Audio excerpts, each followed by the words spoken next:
আজকে ধর্ষণ বিরোধী মঞ্চের পক্ষ থেকে আমাদের সন্তান সম মেয়েরা, আমাদের বিভিন্ন বিশ্ববিদ্যালয় কলেজের ছাত্রীরা আমাদের কাছে এসেছিল। আমাদের ঢাকা বিশ্ববিদ্যালয়ে অনেকে আছেন, অন্যান্য বিশ্ববিদ্যালয় কলেজেরও আছেন। আজকে ওনারা আমাকে যে সমস্ত কথা বলেছেন, এটা তো আসলে আমার নিজেরও মনের কথা। ওনাদের যে ক্ষোভ, দুঃখ, কষ্ট, তারপরে যে প্রত্যাশা সরকারের কাছে, সেটা তুলে ধরেছেন।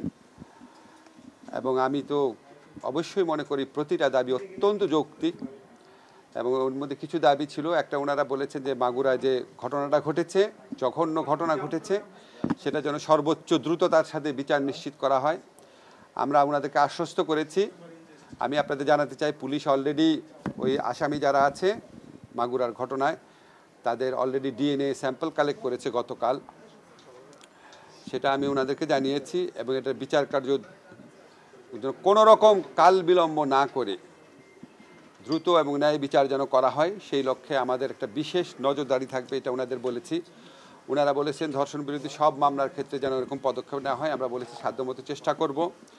ওনারা বলেছেন, একটা বিশেষ দাবি করেছেন যে শুধু ধর্ষণের মামলার বিচারের জন্য একটা স্পেশাল কোর্টের কথা বলেছেন। তো ধর্ষণের মামলার বিচার এখন হয় নারী এবং শিশু নির্যাতন দমন আদালতে, কিন্তু সেখানে ধর্ষণের মামলা ছাড়াও আরও অনেক অপরাধের বিচার হয়, যে জন্য ওইখানে একটা আপনার ব্যাকলগ হয়ে থাকে, মামলা পরিচালনার ক্ষেত্রে বিলম্ব হয়।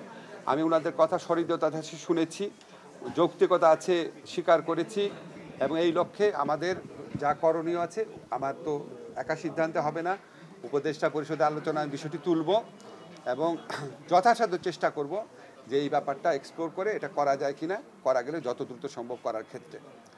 ওনারা একটা জিনিস বলেছেন যে বিভিন্ন শিক্ষা প্রতিষ্ঠানে যে আপনার নারীর প্রতি সহিংসতা, হয়রানি, এই সমস্ত ক্ষেত্রে একটা আলাদা স্পেশাল সেল করা। আমি ওনাদের বলেছি এই সংক্রান্ত হাইকোর্টের একটা আইন আছে অলরেডি, হাইকোর্টের একটা রায় আছে।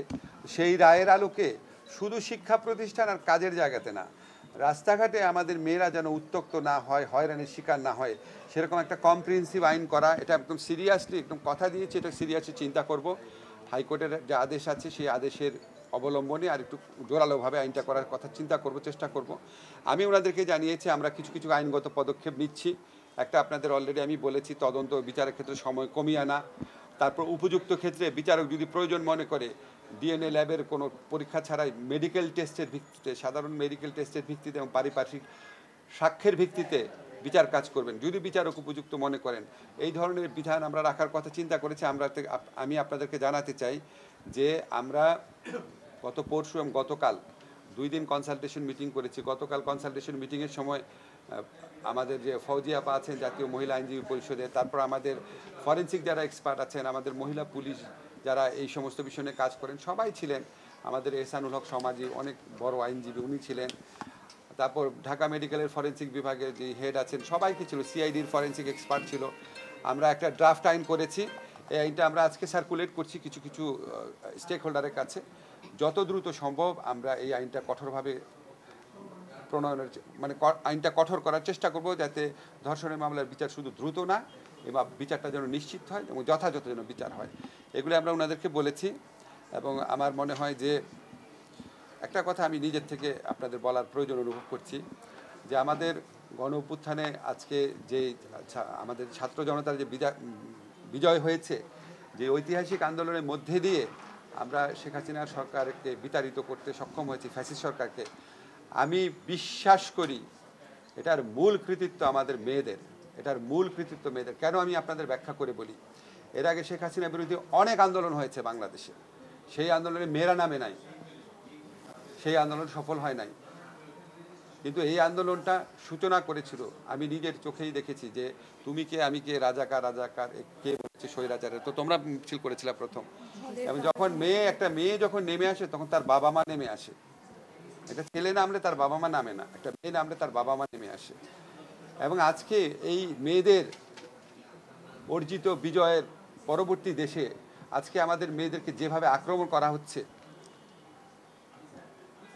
বিভিন্ন গোষ্ঠীর থেকে, এবং যেভাবে ধর্মের অপব্যাখ্যা দিয়েও তাদের উপর আক্রমণ করা হচ্ছে, আমরা এটার বিরুদ্ধে জিরো টলারেন্স নীতি গ্রহণ করেছি। এর আগে আপনারা দেখেছেন আমাদের সরকারের পক্ষ থেকে বলা হয়েছে যে আমরা কোনোভাবেই, কোনো অজুহাতে কোনো রকম মরাল পুলিশিং করার দায়িত্ব কোনো নাগরিককে দেওয়া হয়নি। বাংলাদেশের কোনো আইনে এই অধিকার কাউকে দেওয়া হয় নাই। মরাল পুলিশিং যদি কারো করতে হয় নিজের উপর করেন, নিজেকে জিজ্ঞেস করেন আপনি মিথ্যা কথা বলেন নাকি, আপনি গীবত গান নাকি, আপনি নারীর দিকে খারাপ চোখে তাকান কিনা, আপনি ঘুষ খান নাকি, আপনার দুর্নীতি করেন নাকি, আপনি গেস্ট রুমে বা অন্য কোথাও গণ নির্যাতনে জড়িত ছিলেন কিনা,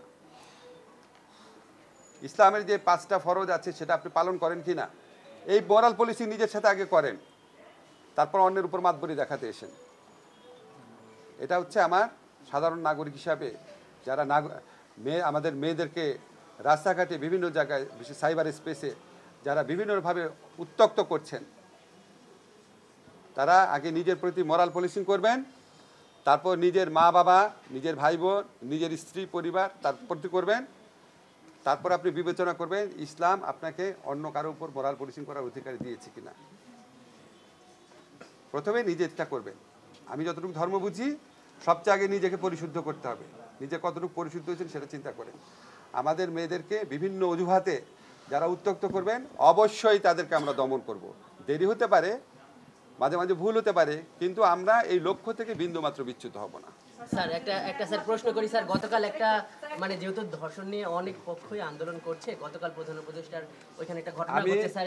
আমি শোনেন, আমি একটা জিনিস বলি, আমি কথা বলবো না, কারণ আজকে এই মেয়েরা আসছে, আমি এদের প্রেক্ষিতে কথা বলছি। আমি এখন অন্য প্রসঙ্গে যাব, আপনারা ওইটাতে হেডিং করবেন।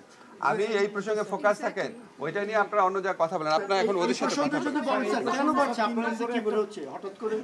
এই পরিস্থিতিটা এমন হচ্ছে কেন? আপনাদের কাছে কোনো আমি এটা নিয়ে আর কোনো কথা বলছি না ভাই, আমি তো সমাজ বিজ্ঞানী না। কেন ধর্ষণ বাড়ছে এটা তো আমি এখন বলতে পারবো না। আমি আপনাকে সরকারের পক্ষ থেকে যেটা বলে সেটা বলি, আপনারা মূল ইস্যুতে থাকেন। আজকে যারা এখানে বিচার চাইতে আসছে, যারা ক্ষোভ জানাতে আসছে, কষ্ট জানাতে আসছে, তাদের সাথে কথা বলে। আরো অনেক পক্ষ ধর্ষণের জন্য কিসের 1 মাস? শোনেন, মানুষের ক্ষোভ থেকে, কষ্ট থেকে অনেক রকম দাবি জানাবে। ওনাদের দাবি জানানোর কারণটা কি? ওনারা চায় সরকার যেন সর্বোচ্চ গুরুত্ব দিয়ে জিনিসটা মনিটর করে। আসল চাও তো এটা। এখন ধরো ওরা যদি দেখে 1 মাসের জায়গায় 40 দিনে বিচার হয়েছে, এটার জন্য কি ওনারা ক্ষুব্ধ হবেন না। কিন্তু ওনারা যদি দেখেন আমাদের গাফলতি হচ্ছে, 1 মাসের জায়গায় 1 বছর হচ্ছে, তখন ওনারা ক্ষুব্ধ হবেন। তা আমরা তো মেসেজটা পেয়েছি যে আমরা কোনো রকম মানে অযথা কালক্ষেপণ বিন্দুমাত্র যেন না হয়, সেটা আমরা একদম কথা দিচ্ছি এখানে। ঠিক আছে মা, তোমরা কিছু বলবা?